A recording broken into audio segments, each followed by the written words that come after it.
Dinosaurs fascinate people all around the world, me included. I've been obsessed with them ever since I was a kid.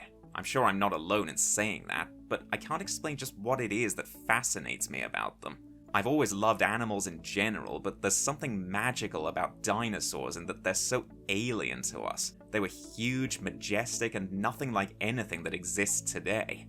Choosing my favorite dinosaurs is not exactly easy. Just about every genus has something about it that makes it unique and interesting, so I could easily say my favorite dinosaur is just the one that I happen to be researching at that particular time.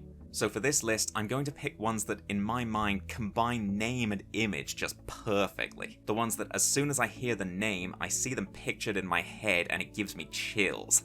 So sit back, time to get all scientific. It's my top 10 favorite dinosaurs. Number 10, Shantungosaurus. I think the fact that it's a record holder in its family is enough to justify its placement on the list. At over 15 meters long and weighing more than 10 tons, it's not only the biggest hadrosaur ever discovered, but also the biggest dinosaur that's not a sauropod. I also love the fact that while many of the most distinctive hadrosaurs may have come from North America, the largest one that ever lived happens to come from Asia, China to be specific. It's the same with the big cats today. Tigers easily outweigh the lions and leopards from Africa.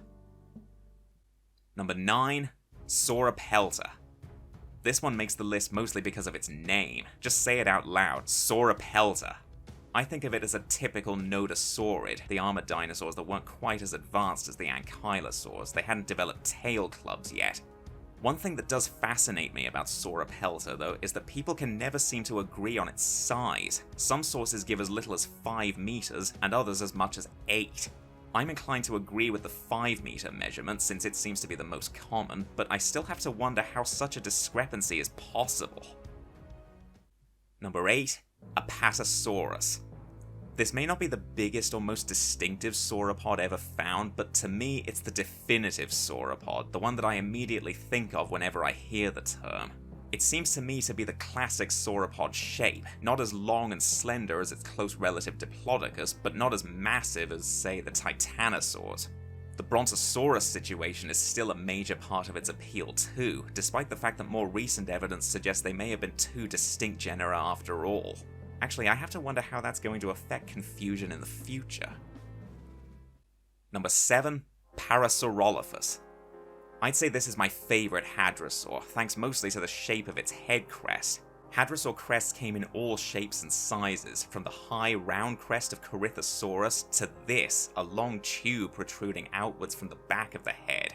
Not only did it look magnificent, but most people think it may have been used to produce loud trumpet-like sounds, perhaps to attract mates or to warn other herd members of danger. My only slight gripe is that most sources all my life have described its length as around 10 meters rather than the 9.5 I'm running into today. Number 6, Allosaurus. This was perhaps the first giant killer dinosaur, and to my mind one of the deadliest ever.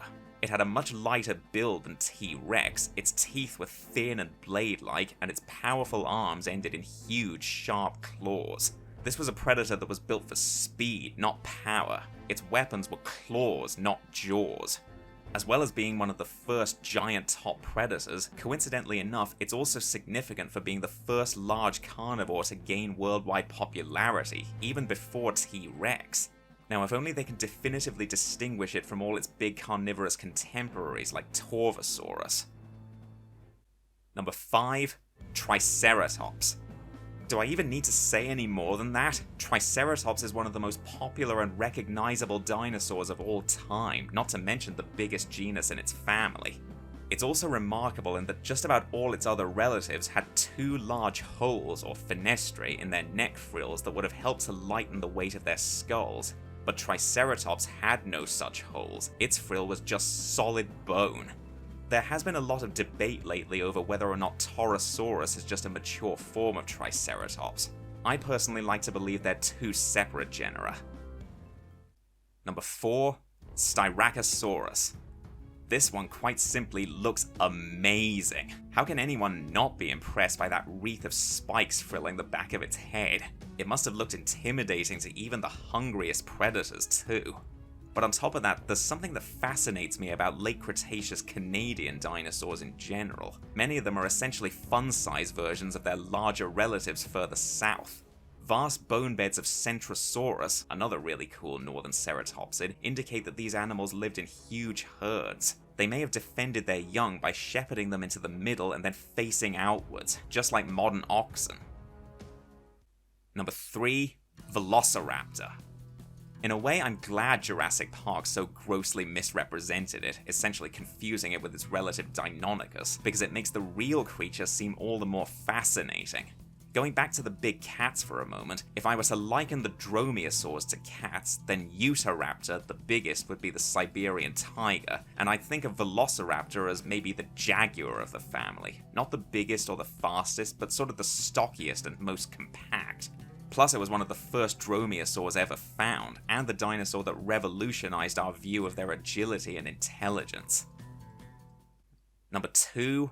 Albertosaurus. This one's always been a part of my life, popping up in books and discussions with my friends as long as I can remember. But it was the documentary miniseries Dinosaur Secrets, aka Jurassic Fight Club, that catapulted it so high up the list. In my opinion, it's never looked better. It's another Canadian relative of a larger American dinosaur, in this case Tyrannosaurus rex. Albertosaurus was smaller than T-Rex and probably a bit faster, and had a proportionately larger head and longer arms too. I simply find it irresistible, but not quite as awe-inspiring as its larger, more famous cousin. Which brings us to number 1. Yes, there's no prizes for guessing that my absolute favorite dinosaur is Tyrannosaurus rex. Call it obvious or cliched, but I'd rather be called unoriginal than lie about it. I think of T-Rex as basically the dinosaur equivalent of a great white shark, in that it's not so much the size that fascinates you when you look at it, it's the girth, the sheer amount of power it commands by its mere presence. As I mentioned before, that was its primary weapon too, raw power. Its massive body, staggeringly powerful jaws, and teeth the size of bananas all made it a devastating opponent, and any prey animal's worst nightmare. T-Rex is also the most prolifically studied dinosaur in paleontology, and every new discovery just adds to my fascination with it. Even though it's long since been dethroned as the largest meat-eating dinosaur, it still continues to reign supreme in our hearts and minds. It truly is the king of the dinosaurs. Something else I've just realized? All my top 3 favorites were named by Henry Fairfield Osborn. I'm usually more interested in the animals themselves than the history of their research, but this is one instance where I just had to give credit where credit's due.